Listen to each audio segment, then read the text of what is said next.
岁杨姓男子在4号清晨6点多闯入花莲市民义街的私人公庙，屋主发现之后赶快报警，杨姓男子却朝着前来的远警丢掷酒瓶、香炉、法器，警方开枪过后，杨姓男子也不畏惧，继续闹，最后远警在神像旁边用辣椒水反击抓人。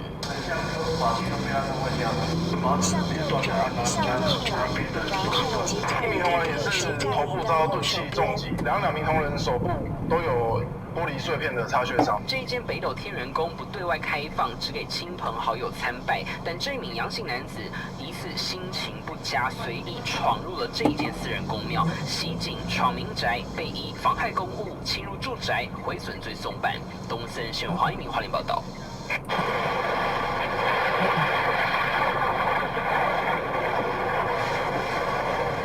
靶弹模拟敌机，低空突袭，官兵立刻操作刺针飞弹反制。